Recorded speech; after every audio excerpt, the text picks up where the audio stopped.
Hello everyone, so welcome to our introduction to SPSS. So today we'll talk about the UI, what to expect, what do you see, and how to encode. Okay, so these are just basic um, inputs. Okay, when dealing with SPSS. Now, if you look at SPSS, it's essentially just Excel in steroids. The way you look at it is, it's a data sheet. You input data in it, and you use those data in order to come up with findings. Okay, so the difference between Excel and SPSS is that in SPSS you don't really type the functions. Okay, so in SPSS you have buttons that allow you to give commands to the program to do the analysis for you. Okay, so how it works is that you have a data view here, which is the data sheet where you put in your data, and then you have the variable view, which where you set up your variable. So the difference between Excel and SPSS also is that in Excel you usually just input your variables in the columns. Okay, so you just edit the headers essentially. In SPSS, how you do it is you set up the variables yourself. You put them, you input the name and the different parameters like the level of measurement, things like that. So in order to do that, you want to go to the variable view. Okay, you can see it in the lower left. You have the data view and the variable view. So the variable view allows you to set up the variables that you need setting up. Okay, so here you would see different headers. You have the name, type, width, decimals, label, values, missing, columns, align, measure, and roll. So what are these headers? Name speaks for itself. It's essentially the name of the variable. What you have to remember with name in SPSS is that one, it does not allow numbers to start the name. Okay, you can have numbers in the name, but not on the start. Okay, it shouldn't be the first character. It does not allow special characters like exclamation point and space. It can allow, however, underscore. So usually you want to put underscore instead of space, but generally speaking, you want to keep the names very short. Okay, so you usually use codes for it. So for example, you can just use if you're looking at participant ID, you can do part ID, okay? Or better yet, just use ID. Just use ID. Now, when we are encoding items, we usually use, let's say, if you're doing depression, a depression scale, you can do a dep underscore 1 or a dep 1. I usually use dep 1. Sometimes if you have a reverse scored items, which we will discuss later, in another episode, you can use underscore R. But anyway, this is how you encode it. And then the type would be what kind of value is it. There are different kinds of values. Numeric, you have comma, dot, scientific notation, date, dollar, custom currency, string, etc., etc. Now, usually we don't use anything but the numeric and the string. To some degree, string is not really used that much, but we do use it for cases like if we need to input something like a text. So for example, if you're using names or code names, then you use a string, but generally we keep it in numeric. But let's say if you're using ID as a name, you can use string. Okay, and then width is how many characters is allowed when you're inputting. So for example, if you're using a name as a data value, you want it to be longer. Okay? Decimal places, of course, how many decimals usually applies to numeric. Label is important if you're using it for items. So for example, if you're doing dep underscore 1, okay, the difficulty here is when you do analysis, if you don't put labels, is that it will give you like dep1, dep2, dep3, and sometimes it becomes hard to track. So for example, if you have 100 items and you're doing an item, some sort of item analysis, it's very hard to track like what item is dep1, what item is dep2. So what you can do is you can put the label, like for example, you can put I am very sad. And so later on when you do your analysis, it will say dep 1, I am very sad. So now you know which items are good, which items are bad. So when you do your item analysis, it's easier. Right? Values is useful if you have a nominal data, meaning a grouping data. So for example, you want gender, okay, and then you go to the values column, you click the three buttons, the three dots, and it will give you this dialog box. So it will ask you for a value. The value is whatever numeric value you want to assign to a group. So for example, a numeric value of 1 for male, and then you press add. A numeric value of 2 for female, then you press add.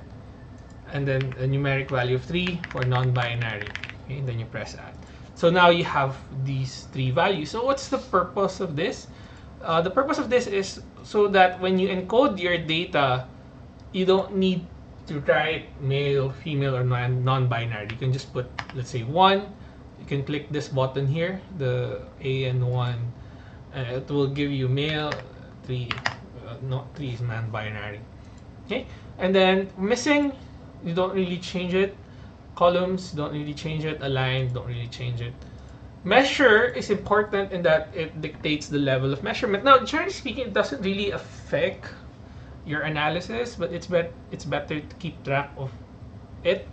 So for example, ID is nominal. It's really just labeling. Dep 1, let's say an item in a depression scale, usually you see it in a Likert scale or Likert scale, will be 1 to 6. Okay, so a 1 to 6 is interval. Some people will argue it's ordinal. Not really the point of this episode. Let's just assume it's interval.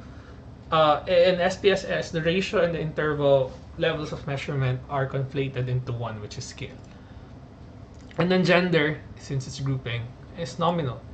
Okay, so that's pretty much how you set up your variables. Okay, and when you go back to your data view, now you have the variables as your headers. Again, compared to Excel, where you manually write the headers, in this case, when you set it up, you would end up with this variable. So for example, we do ID, let's say put name John, Mark, and Luke. Okay, and then you input. So the way you input it is you just write it similar to an Excel. The difference here is that if a variable is numeric, it will not accept a string. So for example, dep1 is numeric. Since it assumes it will be a score, you cannot put, let's say, sad. Okay, it will not accept it. Instead, you put, let's say, 1 to 6, 1 being strongly disagree, 2 being moderately disagree, things like that, and then you just input it.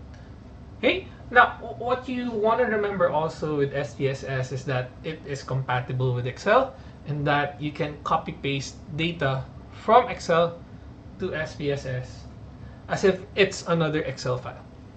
Okay, of course you cannot copy paste, let's say, formula or whatever, but values you can copy paste it from one to the other.